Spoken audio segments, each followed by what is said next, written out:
Hello children. Today I am going to start your lesson 5 forgiveness in moral value. So बच्चों कैसे हैं? बहुत दिन बाद मिल रहे हैं. हम लेसन को स्टार्ट कर रहे हैं. 4 लेसन आपने प्रिपेयर कर लिए होंगे. फॉरगिवनेस, जैसा कि आपका टाइटल है, इसका मतलब होता है क्षमा कर देना, किसी को क्षमा कर देना. चिल्ड्रन, बहुत डिफिकल्ट होता है कि हम अपने दुश्मन को क्षमा कर दें. कहना बहुत आसान होता है कि क्षमा कर दो, पर बहुत मुश्किल होता है कि अपने दुश्मन की हुई गलती को या उसका किसी ऐसे काम से जिसका हमें बहुत नुकसान उठाना पड़े, बहुत मुश्किल होता है कि हम क्षमा करें. सो पर revenge is not a good feeling. क्षमा कर देना एक अलग चीज है और किसी से बदला लेना एक अच्छी बात नहीं होती है. ये हम जानते हैं कि चलो बदला ले लेंगे, पर ये अच्छी बात नहीं है. तो फॉरगिवनेस क्या है? डिवाइन क्वालिटी है, एक मैजिक वर्ड है. The weak can never forgive. जो कमजोर होते हैं वो कभी भी माफ करने की हिम्मत नहीं रखते हैं. But forgiveness is the attitude of the strong. जो बहुत मजबूत होते हैं, मन से पक्के होते हैं, वही माफ कर पाते हैं. हर कोई माफ नहीं करता है. तो if you forgive someone, the bitterness goes away and friends are always helpful to each other.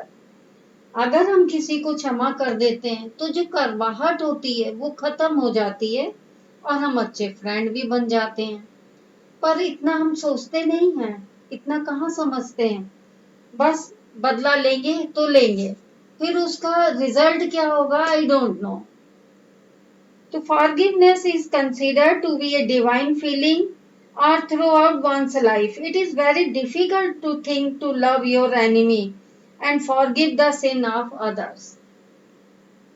किसी भी दुश्मन को भूल जाना बहुत मुश्किल काम है. कहने में अच्छा लग रहा है कि ये डिवाइन फीलिंग होती है, पर प्रैक्टिकली देखिए कि किसी की हुई गलती को हम भूल जाएं, ये बहुत मुश्किल है. तो आज हम आपको इससे रिलेटेड एक स्टोरी है जो बताने जा रहे हैं. How enemies became friends. जो दुश्मन होते हैं आपस में वो कैसे फ्रेंड बन जाते हैं. इसमें क्या है बच्चों, 2 बच्चे हैं. बादल नाम का है जो पढ़ने में बहुत अच्छा नहीं है, पर स्टोरी के स्टार्टिंग में आपको नहीं बताया है कि ये एक पुअर बॉय है.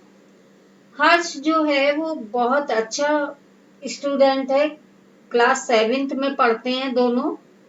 अब इनके मिड टर्म एग्जाम होने जा रहे हैं, हो रहे हैं. तो बादल ने को तो आता नहीं है, पढ़ने में कमजोर है. उसने पीछे से हाथ से टक किया है उसको, हर्ष को, कि मुझे इसका आंसर बता दो. अब हर्ष पूरी तैयारी से अपने आया है, उसे सब कुछ आता है. पर जब उसने पीछे मुड़ के देखा कि बादल क्या कह रहा है, कोई आपको पीछे से टक टक करेगा तो आप मुड़ेंगे ही. तो टीचर ने देख लिया है. टीचर सोच रहे हैं ये आगे से पीछे मुड़ के देख रहा है, बात कर रहा है, और टीचर इतनी जोर से गरजे हैं और दोनों की कॉपी छीन ली, दोनों को क्लास के बाहर निकाल दिया, एग्जाम नहीं देने दिया. अब हर्ष के मन में तो बहुत गुस्सा है क्योंकि वो तो पूरी तैयारी से आया है. वो उसका क्या सोचना है कि बादल के कारण मैं एग्जाम नहीं दे पाया और मेरी रैंक पीछे रह जाएगी. मेरी पढ़ाई, मेरी साल बर्बाद करने की पूरी जिम्मेदारी बादल की है. उसे बादल पे बहुत गुस्सा आया. अब इनका जो SA1 एग्जाम है वो आया है.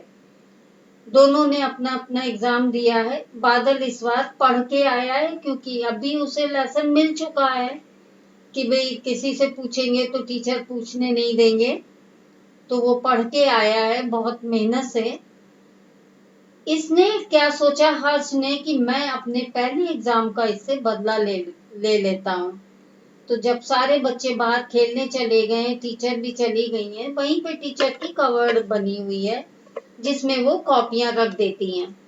तो ये गया, इसने बादल की कॉपी निकाली जो उसमें 2-4 करेक्ट आंसर थे, उनको काट दिया और कॉपी एज इट इज रख दी और चला गया। देखिए गॉड की तरफ से क्या मतलब वो था, इसकी अपनी कॉपी नीचे गिर गई है और इसने ध्यान नहीं दिया। गलत काम जब हम करने जाते हैं तो हमें ध्यान नहीं रहता है, गॉड की तरफ से पनिशमेंट हमें जरूर मिल जाता है। अब जब सबके नंबर बता दिए गए, सबकी कॉपी हो गई, बादल को टीचर ने डांटा है, डांटने के बाद बोली है अगर तुम्हारी परफॉर्मेंस ऐसी ही रही मैं तुमको नेक्स्ट एग्जाम में बैठने नहीं दूंगी। बादल को बहुत खराब लगा है, वो घर वापस चला गया है। और हर्ष तुमने एग्जाम क्यों नहीं दिया है? तो हर्ष बराबर से बोल रहा है नहीं मैम मैं तो प्रेजेंट था, नहीं मैम मैं तो प्रेजेंट था। पर जब कॉपी नहीं है तो आप कहाँ से प्रेजेंट थे? अब एक दिन ये पार्क में गया है, इसकी मम्मी ने दूध और वेजिटेबल मंगाई है, तो वहां पे ये बैठ गया है पार्क में, वहीं पे शॉप है बगल में। दो बच्चे, एक लड़का एक लड़की बैठ के आपस में बातें कर रहे हैं, दोनों रो रहे हैं।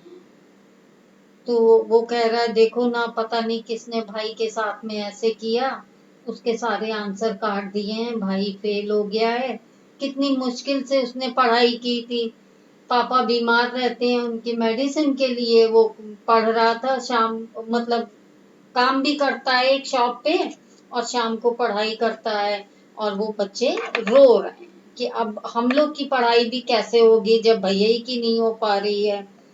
और तो दूसरा बच्चा बोलता हाँ बादल भैया भी बहुत रो रहे थे। इसने सुन लिया, अब इसको बहुत बुरा फील हुआ कि मैंने ये क्या कर दिया, वो इतना गरीब है और ये है सब, ऐसा सोचने के बाद ये उससे मिला है इस टीचर से अपनी कि मैं अपनी गलती को एक्सेप्ट कर लेता हूँ।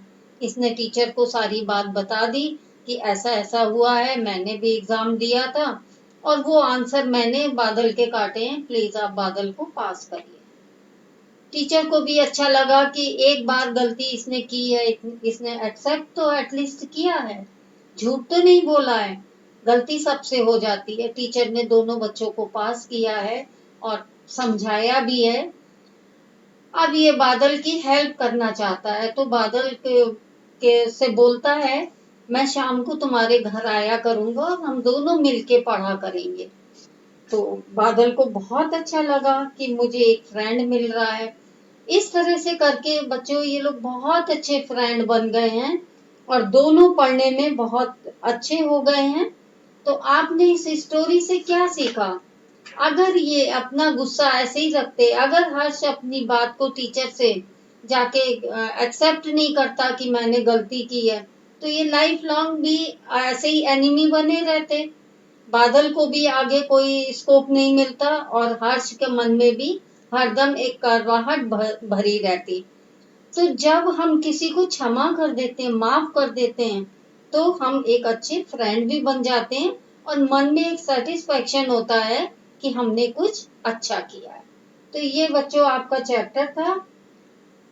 आपको फॉरगिवनेस का भी हमने बता दिया, स्टोरी भी बता दी, ये आपके मॉरल वैल्यू का लेसन था जो खत्म हो गया है। सो थैंक यू बच्चों।